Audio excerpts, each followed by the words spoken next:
Everybody talking, I don't listen to them, homie. Who the fuck you talking to? My attitude is fuck everybody. I'm just out here doing what I gotta do. First off, fuck where you from, this is RBG. And this ain't no Western Conference, my nigga, this LSC. Watch your feet when stepping to me. He'll get tripped up like LSD from the city of PPP. But I'm in the whip with a crib that be chucking up them 2 C's. For you MCs that cannot see, we bring it to you in 3D like it's IMAX. Grab a seat, I know Ilmac. He a G, we would chase you down in the street. You get beat and chase on the beat. This is heat, can't measure degrees when it's far hotter than Celsius. Squad coming to melt your shit. Burn in my pelvis, rocked and rolled on some Elvis shit. Half of my thoughts is devilish. Relish the fact that I'm balanced. I'm golly to you, critique my wings and get smacked with a chalice. Let's get right into it. Yo, T7M Radio, man. Welcome back. 7 Mitchell in the building, man. I got my brother Dark 34 joining me today, man. We got to talk a couple things, man. We want to lock into this whole GOODZ reactions off of these interviews that Cassidy, excuse me. We got to get into reactions from the Cassidy interviews that's been going down in preparation for the GOODZ battle. Also wanted to chop it up about Young Ill and Briz Rothstein. This is all going down on URL Resolution. Dirty, what's your thoughts on Cassidy, man? At least let's start off with the 3 Letterman PSA interview. What was your thoughts on the Cassidy interview? I got a couple of thoughts. One, I'm happy he's selling the fight. I am happy as a fan that he's making it, interesting and but I feel like he might be overselling it. One of the 48 laws of power is to never say more than necessary, and I feel like he's doing that, and that's what's going to downplay him. I feel like Mook was a victim of the same thing with verse Averb. Right. Is Cassidy believable at this point? Not at all. I think I mean, even when you watch the thing with Queen's Flip, I guess he even accused Queen Flip of being the worst interviewer ever, even though I feel like he's a great interviewer, but it's like, yeah, he made him look, he definitely took a lot of his credibility with the line of questioning and the things he presented. Like he said, we all know you got booed when you was battling Disaster. It's not like it's something that people making up, or like the fight with Hollow. We got with John, we got footage of you getting booed. So if you're saying that they put audio of boos on the back, like they put laugh tracks on comedies. Right. If he's saying that they put a boo track to make him look bad, it's almost like, what do you say to this person? What is believable? What is real? I have less faith. This made me have a lot less faith than I didn't have. I was like already atheist. Now I'm just suicidal with it. He might be suicidal with the shit that he's saying. Like, it seemed like he killing himself with some of the stuff that he's saying. It's just not that you don't even have no proof on some of the things that you're saying.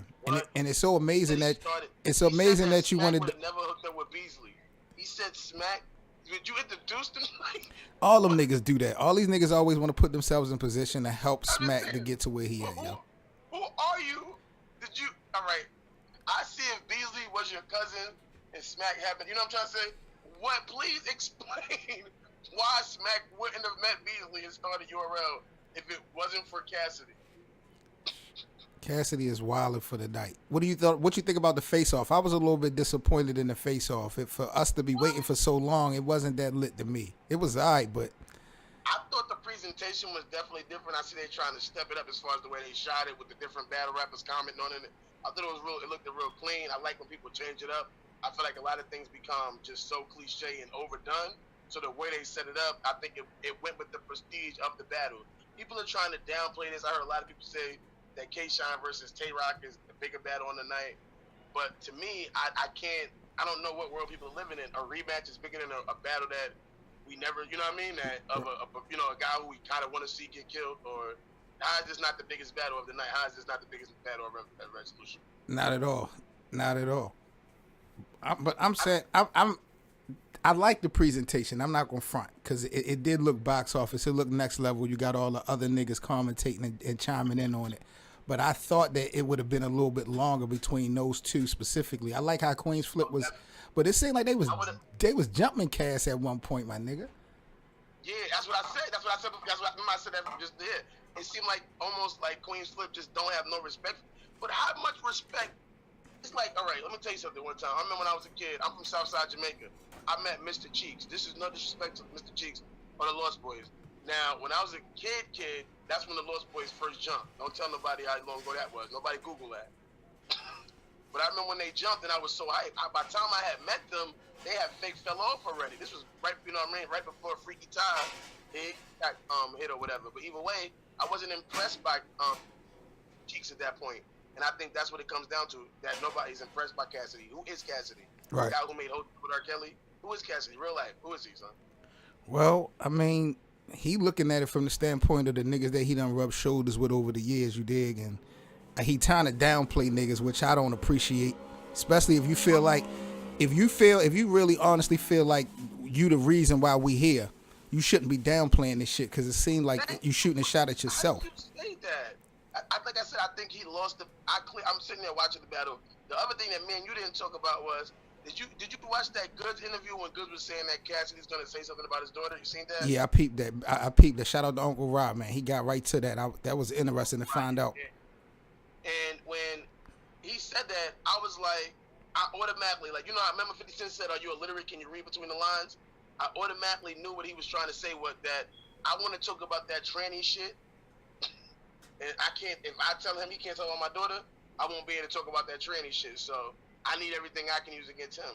And I think it's going to be so bad that the LBG community, or however you say it, is going to probably come out against GOODZ, because he's about to just run that into the ground. He's going to make him seem like the gayest RuPaul and Richard Simmons. He's about to be all type of gay people that you could be. So you got GOODZ taking that angle. You got GOODZ playing dirty. Why wouldn't he? I mean, I'm just saying, he feel like he said that he ain't want certain shit to be touched, and he wouldn't. Well, no, he didn't say that. He didn't say that. So okay, you're right. The interview is saying that, hey, we can't tell each other what not to talk about. So that's what I got from that. That Cassidy probably instantly pulled that card. Once he's saying, "Yo, I don't want you to talk about my daughter," what's the first thing Cassidy gonna say? "Well, don't bring the trans thing up. That's fake." But no, GOODZ said he expect the nigga to do that, so it seemed like all gloves was off. So I think you right. He probably do got some material when it come to that angle. But to me, Cassidy, that shit ain't really shook Cassidy up. I mean, that shit been brought up. He haven't stood in front of a crowd of niggas with that situation. But pointing at you. That's different. That's different. We live in the future where everything is worse because you have a crowd around you laughing and pointing. When we was kids and we got beat up 7, only you and your friends knew it. Yes. Now everybody can laugh, point, and watch it again. Right. That's a fact. That's a fact. That's a fact. So you got GOODZ. Is this a dirty 30 for GOODZ? Is this a good battle? GOODZ, possibly. I want whatever that suicide number Oops gave out during that Craig Lamar battle. We need to get that to Cassidy after the battle. That's how bad I think it's gonna be. Wow. Yeah. When you ever see GOODZ do somebody like that though, yo? You think Cassidy is just that bad? Me and my baby, shout out to my love of my life, we went to go see Gnome 7. I told you, we seen GOODZ versus T-Top in person. And I seen GOODZ say those lines that were basically, no offense to GOODZ, but him saying something but a lot of nothing at the same time. You know what I mean? Remember when he, like that whole, and I seen it in person, and I realized the type of weight that he carries as a battler, and yeah, like off of swag alone. And I know that with that mixed in with Cassidy making himself the ultimate heel, is gonna turn against him. I feel like it's not just even about GOODZ, it's about what he has done. You have really upset the culture. Me and my cousin talk is fuck him. Me and you talking, I don't hear you saluting him. It's almost on some shit like, nigga, you have to really impress us. In them color the honey Cheerio bars you were spitting versus Disaster, that's not gonna do it, cuz. I'm not putting all the weight on the Disaster battle, but one thing, like I said yesterday, this morning, when I watched the way he tried to downplay this culture and try to take credit all in the same breath, you know, I can't rock with that. I can't, and I'm not a big GOODZ fan, and I don't think GOODZ is that bar heavy. I think Cassidy is more lyrical than GOODZ. I'm gonna keep it a buck. I'm not disputing that or saying that, but a lot of times in battle, it's not about who's the most lyrical. That's a fact. It's not about who has the greatest bars. It is about who can make the biggest impact, who can get the biggest punches in. And I don't really see, nobody's gonna believe you super rich, Cassidy. Just like John said, you're back in battle rap because you're fake broke. Let's keep it down. Let's keep it 1,000. You're not doing shows like that. Nobody's checking for a Cassidy mixtape. Nobody's checking for a Cassidy single, remix, verse, nothing to do with rap. This battle rap shit. Niggas ain't even checking for him in battle rap. But let me ask you this though, Dirty. Do you think niggas are saying stuff like that because they trying to get a shot as well? I mean, you and a nigga, you don't know what Cassidy pockets is like. I see John talking that shit, but it seemed like John was lining himself up for a possible battle with Cassidy talking that type of talk. Like, I think niggas just be going the extra mile just to hopefully get into the loop as well. You think so? Yeah. Because if these niggas ain't really around these niggas solidify, how the fuck you know what a nigga... Depending on what... I mean, we talking about a nigga who's... I mean, R. Kelly and Jadakiss and all these guys all throughout the years. This nigga probably... I don't know what his money is like, but I'm just saying, like, yo, you don't know. This nigga could be... Niggas that say they broke could be big bucks, broke in a whole nother type of category. You dig what I'm saying? They saying he's possibly 5 million net worth. That's what the Google says. Streetwear in the building. We got the live chat lit. He say Cassidy is going 30 goods. Who said that? I'm in the live chat right now. Streetwear is on the T7M Radio YouTube channel. We live streaming right now. That's what's. I want to give him a shout out. Thank you for supporting this great channel. But you need to get your life together. Need to be drug tested. Might need to be drug tested. But, you know, I'm going with GOODZ too, but I feel like it ain't, I can't really call it shit. I don't know if this is going to be a bad battle, if this going to be sloppy. I really don't know. With the way Cassidy sounds, right? All right, like we live in an era, like me and my cousin talk about this too. We live in an era of sparring and we always make the joke of when all these rap clicks, when you show up, you just can't say anything because you're telling your bars to other people online and all of that. You know what I'm saying? To your friends, to your other battlers, and they saying, oh, that's not good enough. Well, that is good enough. Who is Cassidy doing that with? That's a fact. That's a fact.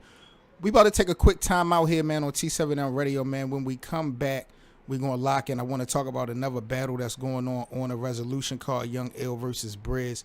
Y'all hang tight, man. T7M Radio. We be right back in a second, man. Good. Dirty, give me 1 second, bro. Good, cuz. I want to roll up the thing anyway. Give me a second, cuz. Oh. Yes, yo, I can't believe... We only love family. Facts.